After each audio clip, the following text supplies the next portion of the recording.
आज आम आसी पहुँचीचु खंडपड़ा निर्वाचन मंडलीर मदराजपुर ग्राम पंचायत रे। एठारे सरपंच विगत 5 वर्ष कार्य कौन नूतन करी राजनैतिक मैदान को आसीथिबा प्रार्थी और जनता कौन कहिसंती आसंतु सुनिबा। तन्मय नायक मो मदराजपुर ग्राम पंचायत बर्तमान सरपंच प्रार्थी भाव निर्वाचन लड़ी।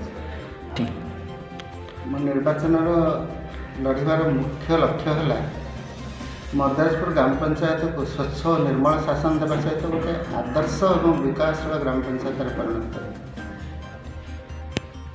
कर केंद्र और राज्य सरकार समस्त अनुदान बाटमारणा है। ग्रामवासी मानकर कौन प्रकार उन्नति है नहीं। लोक बहु असंतुष्ट अच्छा। गाँव मुख्य समस्या कौन रही? आलोकर अव्यवस्था, पानी अव्यवस्था, रास्ताघाटर अव्यवस्था, जोटा कि साधारण लोकंर जीवन धारण करने सर्वनिम्न सुविधा।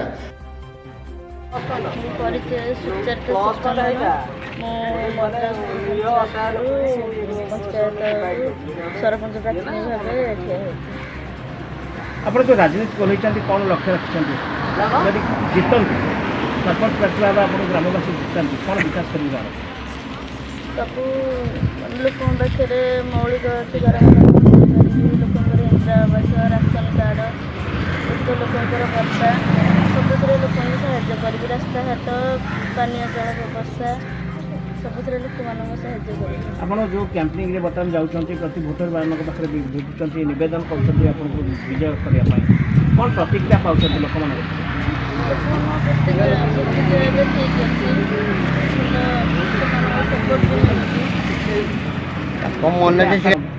पंचायत निर्वाचन जीतवा आशा तो बहुत अच्छी लोक मान भी समर्थन। मोर राकेश राउत, मोर ग्राम पंचायत हूँ मदराजपुर। आपण पंचायत रे विकास काम और जो उन्नतिमूलक काम केते हेची? आम गाँव में कौन प्रकार उन्नतिमूलक कम आज पर्यटन होना जतक सब सरकार योजना सब बाटमारणा होती। पुणी आवास योजना हो, इंदिरा आवास हो, विजु पक्का घर हो कि पानीय सड़क सब हो सब बाटमारणा होती। गोटे साधारण गोटे लोक यदि भत्ताटे जाऊँगी भत्ता लांच नौ इवन धनी श्रेणी लोक राशन कार्ड भी हो, गरीब श्रेणी लोक वंचित होती। पंचायत रे आपणकर गोटे पर्यटन स्थल रही जो ओडिशा रे परिचित से रही मुंडिया हनुमान से पर्यटन स्थल बहुत विकास होती। अथच आप कहते आप मौलिक सुविधा वंचित रही? आज्ञा मौलिक सुविधा पूरा वंचित आम अच्छे। मैंने आप मन के दुख रही? बहुत दुख आज्ञा। साधारण जनता माने केवल गोटे भत्ता राशन कार्ड माने लांच एमती प्रकार नौ कह कथा नहीं। अच्छा ये जिन केमी समाधान हो पार?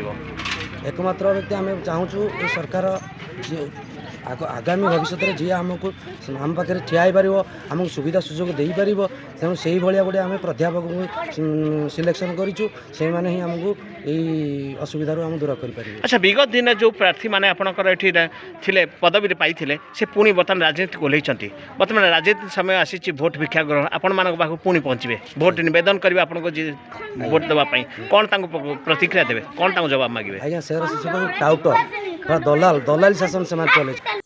Bureau report Utkal Odisha TV.